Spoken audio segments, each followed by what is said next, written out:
네, 오늘 저와 여러분이 주시는 하나님 말씀은 요한계시록 3장 1절부터 6절 말씀 한 절씩 교독하도록 하겠습니다.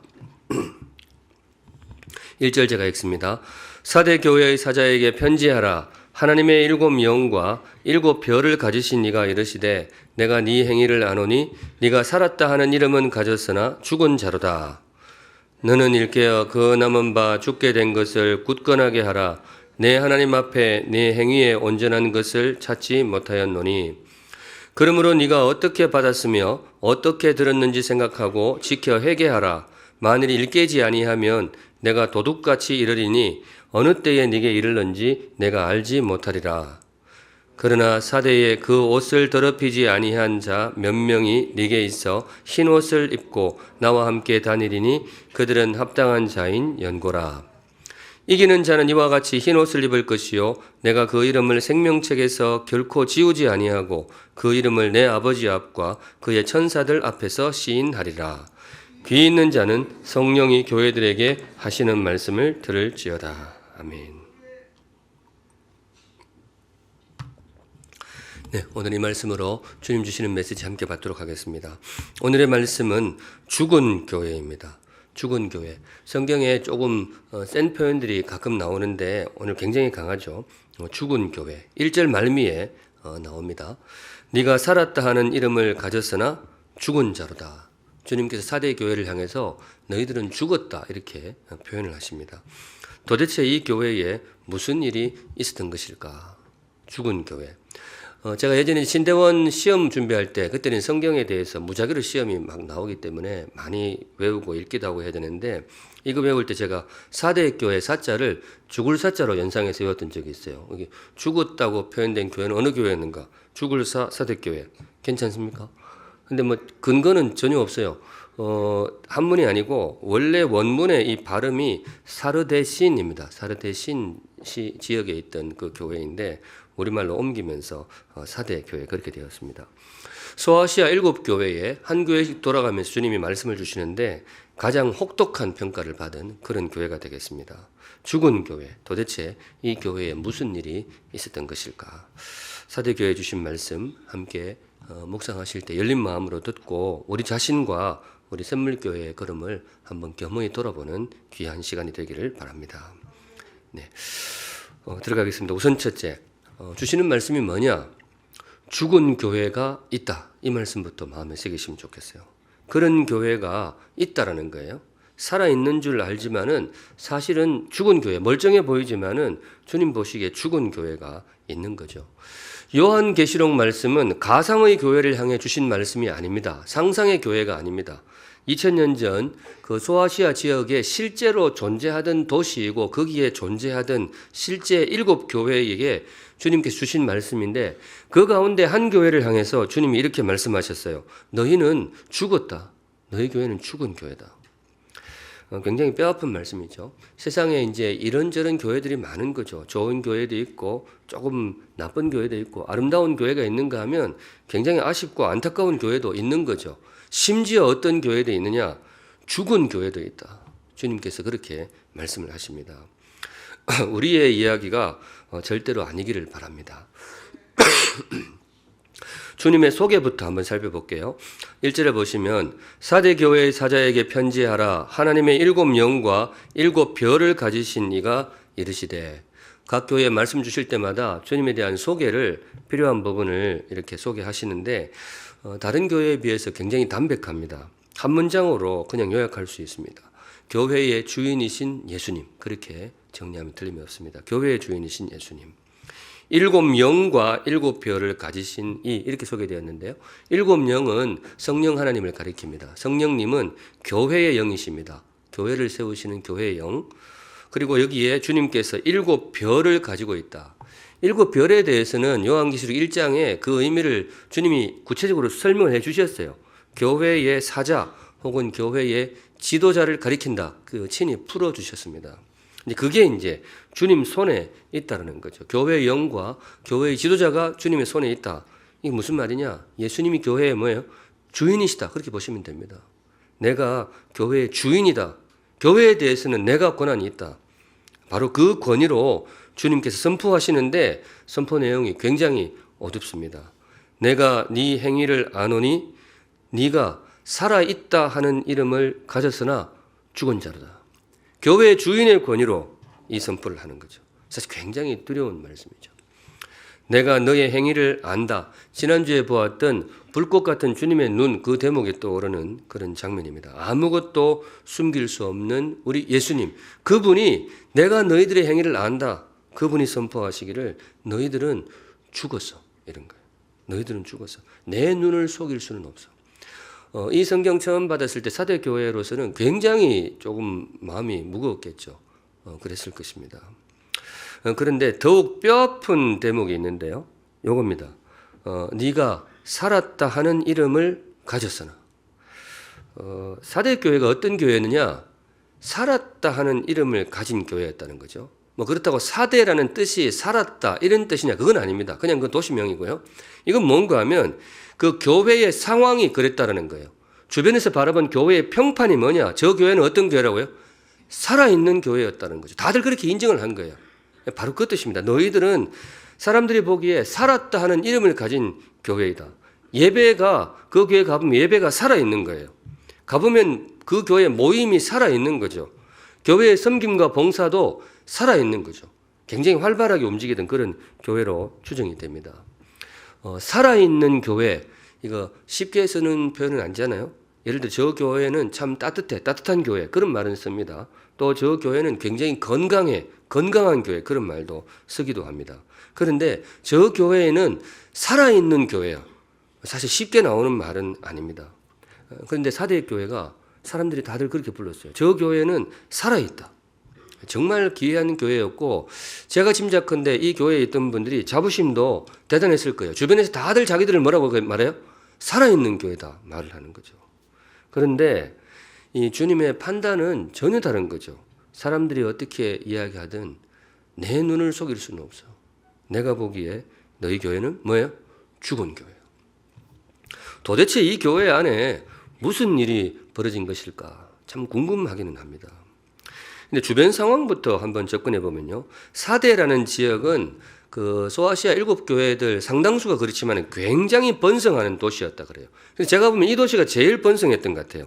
이 도시에 대한 설명하는 책을 쭉 읽는데 어떤 단어가 나오는가 하면 전설적인 부를 축적한 곳, 이렇게 나와요. 레전드리 부를 축적했다. 굉장한 도시였나 봐요. 근데 설명부를 보니까 그럴만해요. 페르시아 제국 시대에 동과 서를 잇는 거대한 교역로를 개척했다 그래요. 제국이 넓으니까 이렇게 교역로를 개척을 했는데 우리로 치면 고속도로 정도 되겠죠. 그런데 서쪽 출발 지점이 이 도시였다 그래요. 사대 지역. 그러니까 교역이 굉장히 활발했던 거죠. 그리고 여기서 처음으로 금화를 주조했답니다. 금화, 은화, 고대에는 화폐를 그렇게 썼잖아요. 그걸 처음 만든 지역이 이 지역이라 그래요. 그러니까 이제 재정적인 의미도 있지만은 이 금속을 다루는 기술이 아주 초기부터 발달을 했던 것이죠. 거기다가 염색 기술, 지난주에 두아디라 지역이 그 옷감 장사, 옷감으로 굉장히 산업이 번성했다 그랬는데 그 염색하는 기술이 처음 만들어진 지역이 바로 이 지역이라 그래요. 그러니까 여러 상황을 볼 때 이게 도시가 정말 전설적인 부를 축적했다 할 만큼 굉장히 귀한 도시였던 거죠. 그러니까 추적컨대 교회 형편도 굉장히 좋았을 거예요. 거기 교회 오시는 분들 대부분 그런 사람들이니까 교회도 굉장히 형편이 좋았고 재정적으로 넉넉했을 거예요. 그리고 거기다가 사역도 굉장히 활발해가지고 주변에서 어떤 소리를 들었다고요? 살아있는 교회. 대충 좀 그림이 그려지십니까?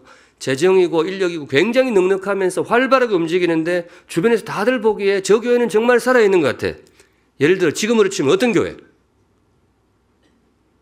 2부에 물으니까 이쪽에서 담대하게 샘물교회 예를 들어. 물론 뭐 샘물교회도 좋은 교회죠. 살아있는 교회 그래요. 그런데 4대 지역과 이 전체를 볼 때 제가 보기에 우리 시대에 교회 하면 떠오르는 왜 대표적인 교회들이 있잖아요. 그런 교회를 염두에 생각하시면 맞을 것 같아요. 뭐 굉장히 그 영향력도 있고 사역도 굉장히 활발하고 그래서 다들 그 교회 다니면 예전에 그런 좀 말씀하시는 분들이요. 저 교회 사람들은 들어갈 때 시험 친 걸로 생각하나 봐. 뭐 저렇게 저 교회 다닌다고 자랑하세요. 여하튼 뭐 그럴 수가 있잖아요. 그러니까 교회가 다들 그렇게 좋았던 거죠. 시대마다 그런 교회가 있는데, 그런데 주님의 평가는 완전히 달라요. 사람들이 어떻게 말을 하는지 나는 그건 모르겠는데 내 눈을 속일 수는 없어. 너희 교회는 죽은 교회야. 여기까지 하고, 성도님 도대체 이유가 뭘까요? 왜 이 교회를 향해 죽었다 그럴까? 도대체 안에서 무슨 일이 벌어진 것일까? 제가 요거 조금 뒤에 본격적으로 다루고요. 요거부터 한번 다루고 싶은데요. 성도님들, 지금 대한민국에 이런 교회가 몇 개나 있을까요?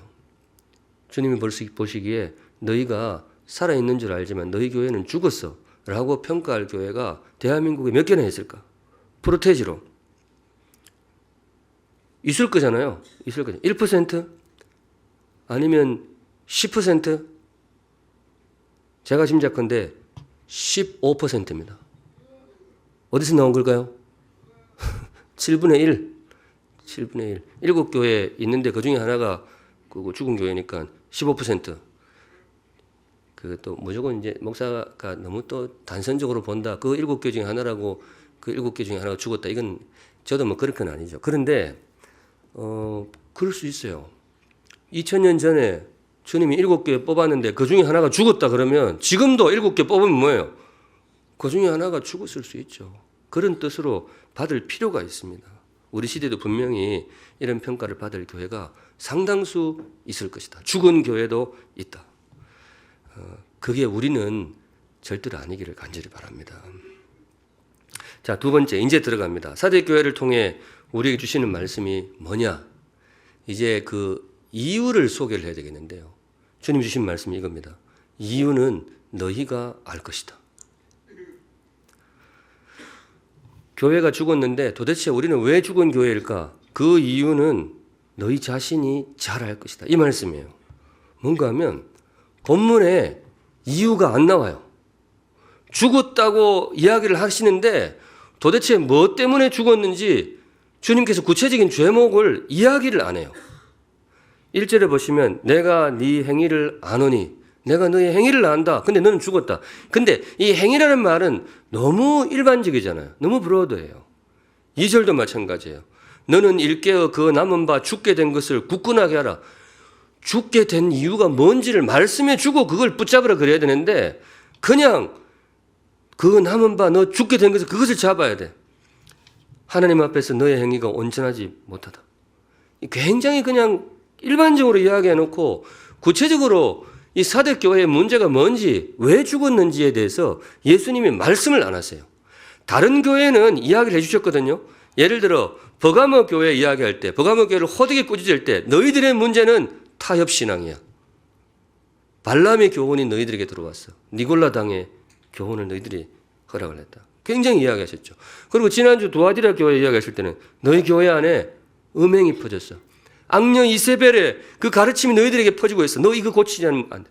하다못해 에베소 교회 처음 이야기했을 때도 너희는 처음 사랑을 잃어버렸어. 문제를 적시를 해주셨어요. 구체적인 지목을 해주십니다. 그런데 사대 교회는요. 아무리 읽어도 그게 없어요. 안 나와요. 그냥 행위가 어떻고 다시 붙들어 이런 이야기밖에 안 해요. 참 제가 이게 묘했어요. 왜 선포 자체는 죽었다 엄청나게 두려운 선포를 내놓고 그 이유를 말씀을 안 해줘요. 근데 성도님들 제 묵상은 그래요. 여기에 메시지가 있어요. 공란으로 남겨두신 이유가 있습니다. 왜 구체적으로 말씀을 안 하실까? 두어 가지 정도 이유가 떠오르는데요. 먼저는 죽음의 이유가 다양하기 때문입니다. 교회의 죽음, 그 이유가 다양해요. 오늘 이 사대교회에 주시는 말씀은 단지 2000년 전 그 사대교회에게만 주신 말씀이 아닙니다. 오고 오는 모든 교회에 주신 말씀이에요. 그런데 그 중에도 수많은 교회들이 죽은 교회가 있단 말이죠. 그런데 왜 죽었느냐? 교회마다 달라요. 사대교회도 분명히 이유는 있을 거예요. 주님 말씀을 안 하셔서 그렇지. 그것 때문에 죽은 거예요. 그런데 많은 교회들도 죽음에 처하게 된 죽은 교회가 있는데 이유가 다 달라요. 그래서 명시를 안 해요. 예를 들어 사대교회에 너희들은 죽었어. 이래서 죽었어. 이래 놓으면 교회들이 그렇게 오해할 수 있어요. 아, 이래야 죽는구나. 다른 거는 괜찮구나. 그렇게 생각하는데 그렇지 않아요. 다양한 이유로 죽게 돼요. 사람의 죽음도 그렇잖아요. 죽음의 결과는 똑같지만 이유들은 다양하단 말이죠.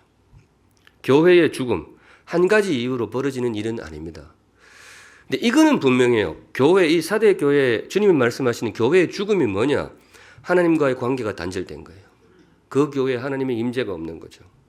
하나님이 머물 수 없는 교회, 떠날 수밖에 없는 교회, 그 교회를 향해서 주님이 죽었다, 이렇게 표현하시는 건 거의 틀림이 없습니다.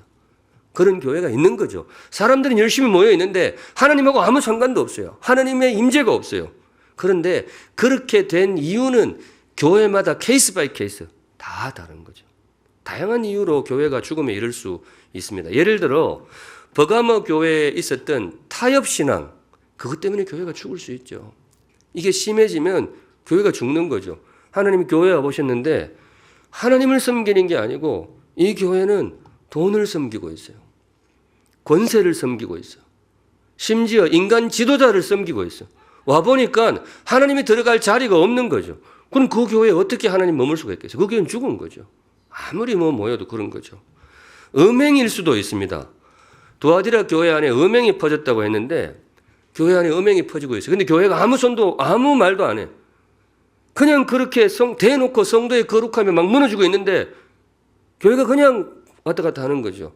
그 예배에 하나님이 어떻게 임재할 수 있겠어요? 사랑이 식어버린 것도 그렇죠. 다양한 이유인데 그것이 심해지면 하나님과의 관계가 끊어지고 교회의 죽음에 이르는 거죠. 이렇듯 이유는 다양해요. 한 가지 이유는 아니죠. 교회의 죽음이라는 결과는 동일해도 거기에 이르는 이유는 다양할 수 있기 때문에, 그래서 저는 주님이 의도적으로 사대 교회의 죄목에 대해서 비켜가시다, 그렇게 믿어요. 굉장히 일반적인 단어로서 마음에 한번 새겨 보시면 좋겠어요. 또 하나, 왜 공난으로 두셨느냐, 왜 구체적으로 말씀을 안 하시느냐, 이제 이거죠. 이유를 알기 때문에 그래요. 당사자들은 알아요. 사대 교회가 이 말씀을 받았을 때 너희 교회는 죽은 교회야, 성도들이 충격은 받았겠죠. 우리는 죽었대. 그런데 그 이유를 알았을 거예요. 초신자들은 모를 수 있죠. 초신자들은 사대교회 굉장히 살아있는 교회라 가지고 왔는데 오늘 와가지고 뭐 잘하고 있는데 죽었다 그러니까 뭐 그럴 리가 없는데, 초신자들은 모르죠. 그런데 사대교회 목사는 분명히 알았을 거예요. 주님이 왜 우리 보고 죽었다 그러는지, 목사와 또 교회 중심부에 있는 교회의 어떤 직분자들, 내부 중심에 있는 일꾼들은 왜 모르겠어요. 교회 빤히 아는데, 교회가 어떻게 돌아가는지 아는데 주님께서 권유로 와가지고 너희 교회는 죽었어, 그러면 아는 거죠. 이제 터질 게 터졌구나. 모를 수가 없어요. 예를 들어 우리 교회가 어떤 의사결정을 할 때 우리가 정말 하나님의 뜻을 구하는 교회냐, 아니면 그냥 몇몇 사람 그냥 유익 따라 가느냐, 알죠. 교회 내부에 있으면 압니다. 그런 교회에 어떻게 하나님이 주인으로 돌아올 수 있겠어요?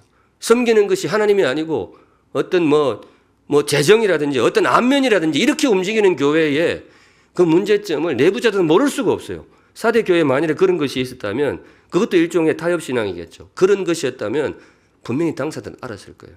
음행도 마찬가지죠. 사대교회에 그런 문제가 있었는지 모르겠지만은 만일에 그런 문제가 있었다면 예수님이 찾아와서 너희 교회는 죽은 교회 하면 알죠. 옳게 왔구나. 모를 수가 없어요. 예, 저는 그래서 예수님이 특별하게 적시를 안 했다고 봐요.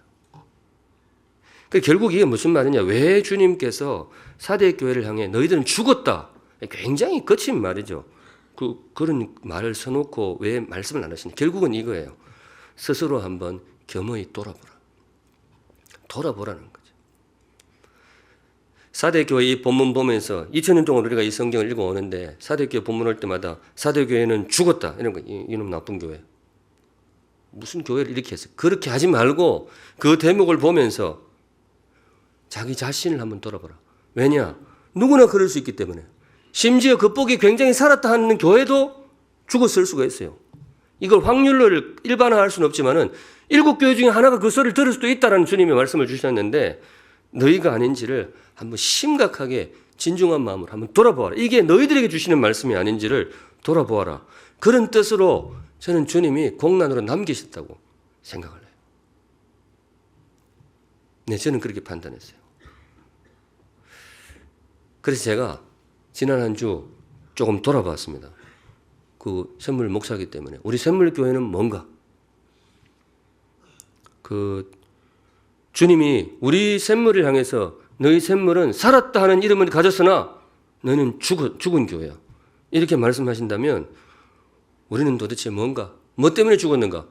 목사로서 굉장히 겸허히 고민을 했어요.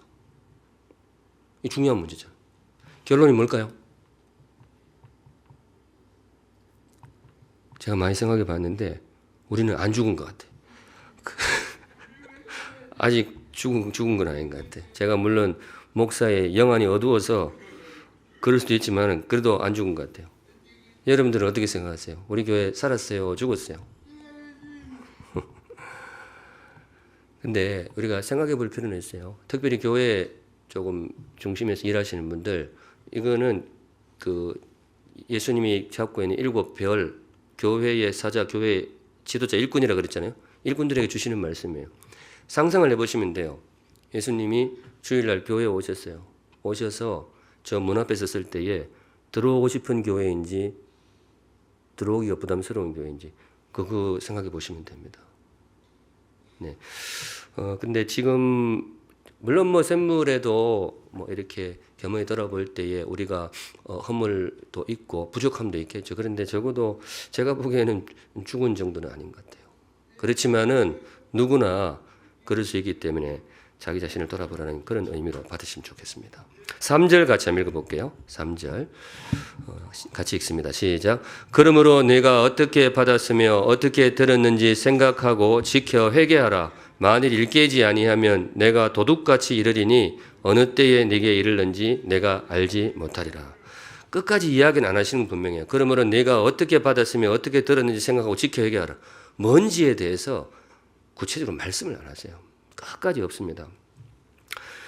다만 이 단어가 이 사대교회 성도들한테는 조금 강하게 다가왔는데요. 도둑같이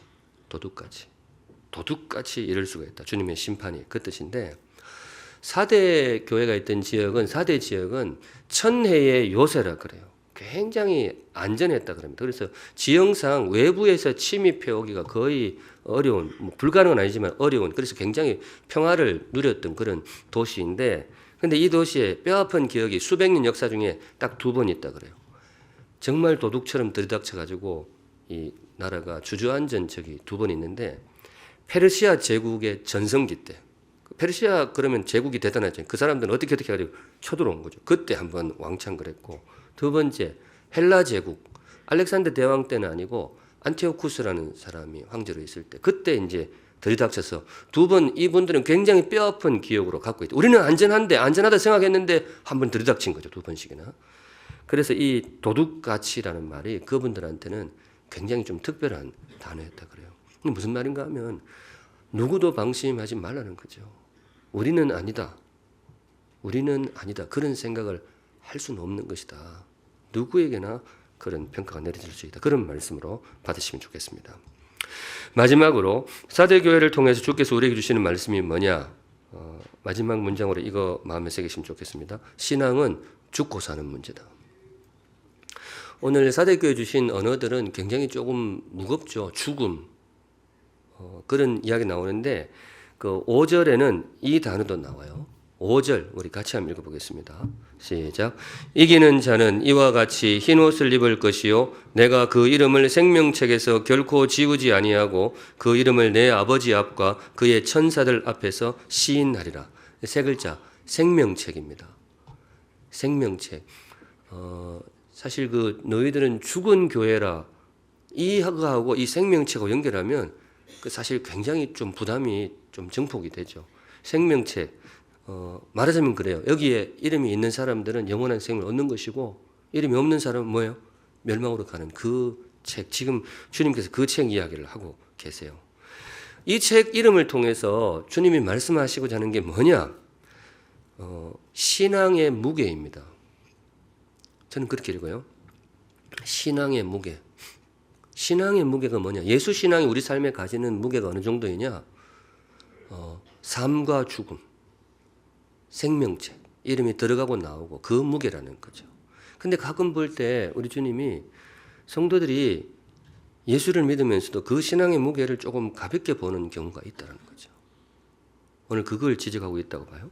성도님들, 그런 의미에서 여러분들이 생각하는 신앙의 무게는 어느 정도인지요? 여러분 삶에 정말 중요한 부분을 차지하는지요? 아니면 이력서 쓸 때 거기서는 고 한 칸의 무게에 불과한지요? 근데 우리 성경이 소개하는 무게는 굉장합니다. 삶과 죽음, 생명책 이 단어를 가져와요. 신앙의 무게는 그만큼 크다는 것이죠. 마음에 한번 새겨보시면 좋겠습니다. 제가 미국 유학하던 시절에 가끔 실제로 몇 번 들은 이야기예요. 죽고 사는 문제 아니면 그냥 넘어갑시다. 교회 안에서 가끔 이 말이 나와요. 죽고 사는 문제 아니면 그냥 넘어갑시다. 그 교회 안에 다툼, 분쟁이 생길 때가 있거든요. 그러면 안 되는데 가끔 생겨요. 특별히 이민교회에 굉장히 거친 일들이 많이 생겨요. 경찰도 막 두고 그런 경우가 있습니다. 근데 생각하면 별거 아닌 거 가지고 막 이렇게 해요. 뭐 그런 예화 많이 들으셨죠. 피아노를 이쪽에 놓을지 이쪽에 놓을지 그거 가지고 막 갈라지고 카페트 색깔 뭐 파란 거 한 15년 지나면 그때 내가 무슨 색깔을 주장했지 그걸 모를 정도의 사소한 이야기인데 실제로 그래요. 진짜 별거 아닌데 이게 감정이 붙으면 이게 막 교회가 너무 혼란스럽고 막 그래요. 그때 막 회의가 하면 꼭 그런 분이 있어요. 일어나서 그 이야기를 해요. 우리 성도님들 우리 이거 죽고 사는 문제 아니면 좀 그냥 넘어갑시다. 그렇게 이야기해요. 괜찮은 말이죠. 우리가 살면서 그 사실 결정하고 고민해야 될 문제들은 굉장히 많죠. 근데 그거 다 하나하나 뭐 피아노 여기 뭐 이런 거 가지고 교회가 이게 그 하기 시작하면 아니죠. 그러니까 정말 중요한 문제 아니면 다른 건 좀 넘어가자. 이것도 굉장히 좋은 지혜 같아요. 그렇지 않아요? 근데 참 제가 봤는데 감정이 격해지면 그것도 안 돼요. 죽고 사는 문제 아니면 넘어갑시다. 이러면 꼭 한 사람 또 일어나서 그래. 장로님, 그럼 죽고 사는 문제가 뭔데요? 뭐 그렇게. 근데 오늘 주시는 말씀이 뭐냐? 제가 이 언어가 참 적당한 것 같아요. 오늘 주님께서 우리에게 주시는 말씀이 뭐냐? 신앙은 죽고 사는 문제다. 나의 백성들아, 나는 그렇게 너희가 그렇게 생각하면 좋겠다. 너희들이 신앙의 무게를 너무 가볍게 보는 것 같아. 정확한 건 아닌데 사대 교회의 문제가 어쩌면 이거였을 수도 있어요. 신앙을 그렇게 심각하게 생각 안 하는 거죠. 그냥 모여서 활동들 하길 좋아하고 하는데 신앙의 문제가 그렇게 심각한 게 아니었을 수도 있겠다. 모르겠어요. 나중에 뭐 천국 가서 확인해 볼 수는 있겠죠. 근데 주님이 말씀하시는 거예요. 너희들이 만일에 그렇게 생각한다면 정말 잘못 생각하는 거예요. 신앙은 정말 중요한 문제예요. 생명의 무게이고 죽고 사는 문제야. 생명책에 이름이 들어가느냐 마느냐 이런 문제야. 절대로 가볍게 생각하지 않으면 좋겠어. 신앙의 무게는 죽고 사는 문제다. 마음에 새기시면 좋겠어요. 물론 바깥에서 들으면 너무 과하다 그럴 거예요. 제가 신앙생활 하고 나서 주변에서 정말 많이 들은 말이 있어요. 적당히 해라. 믿는 거는 좋은데 적당히 해라. 그 이야기를 수도 없이 들었어요. 네 믿고 교회 다니는 건 좋은데 적당히 해라. 그러니까 제가 너무 과해 보였겠죠. 근데 뭐 그런 과하니까 뭐 목사가 됐겠지 뭐. 근데 우리 주님이 말씀하시는 무게는 그거하고는 달라요. 신앙의 무게는 절대로 적당히는 아니죠.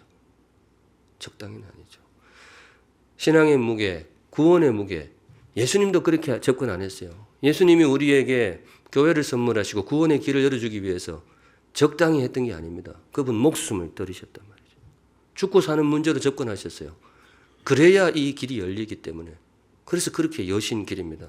그렇다면 그 길에 들어오는 우리도 적어도 그만큼 못 되더라도 그런 각오는 있어야죠. 그래서 오늘 주시는 말씀이 뭐냐? 신앙의 무게를 조금 더 올리면 좋겠다.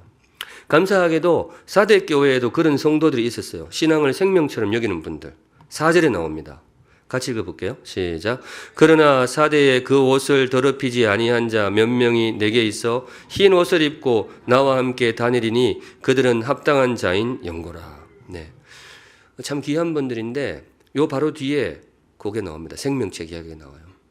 사대 교회 자체는 굉장히 어그러진 길로 가가지고 주님 보시기에 너희 교회는 죽었다 이렇게 선포를 하셨는데 감사하게도 그 안에 있는 성도들 몇 분은 그 어려운 교회에 있어서도 정말 신실하게 신앙의 길을 걸어가시는 거예요.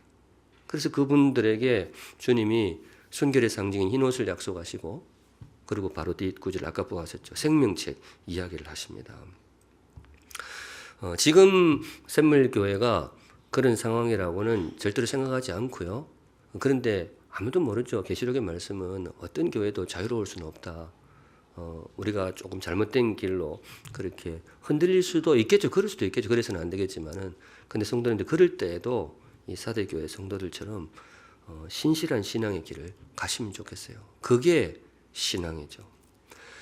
분명한 것은 신앙은 굉장히 중요한 문제라는 거.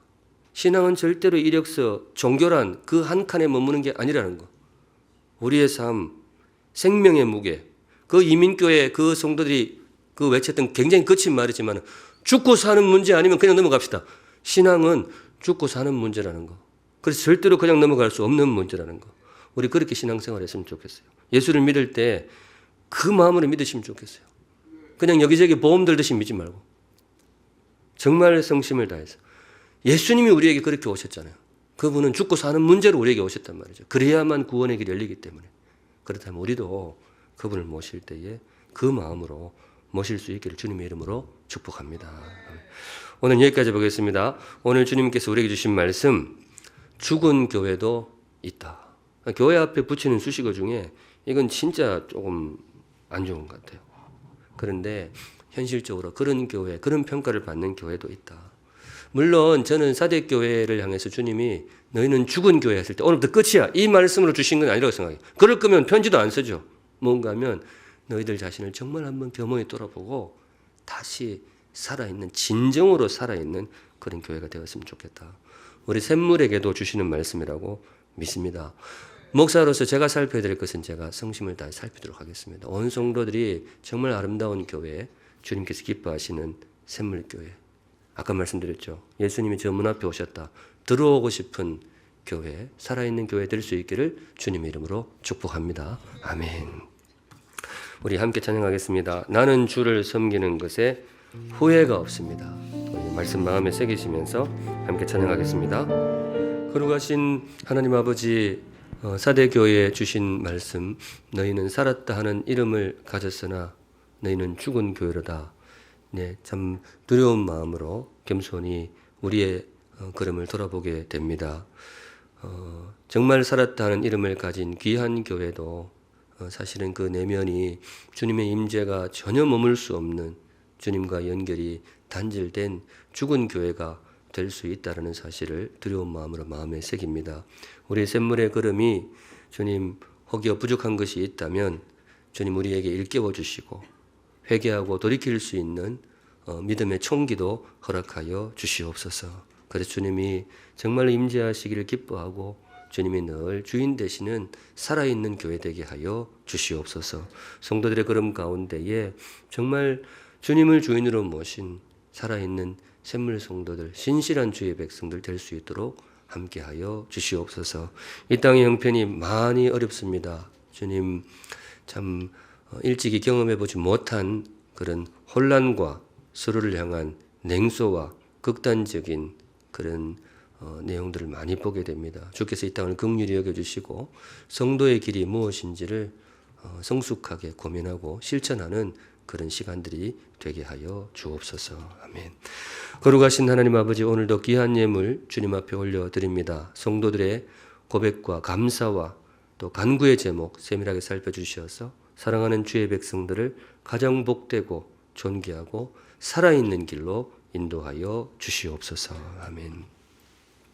지금은 교회의 주인이 되신 우리 구주 예수 그리스도의 은혜와 우리의 영원한 보호자가 되시는 하나님 아버지의 사랑하심과 부족하지만 우리를 참 살아있는 교회, 살아있는 성도로 세워주실 성령 하나님의 부지런하신 임재하심이 머리 숙여 주를 예배하는 사랑하는 모든 샘물 성도들의 삶과 걸음 위에 또 샘물 교회 위에 이제로부터 영원까지 함께 계실지어다.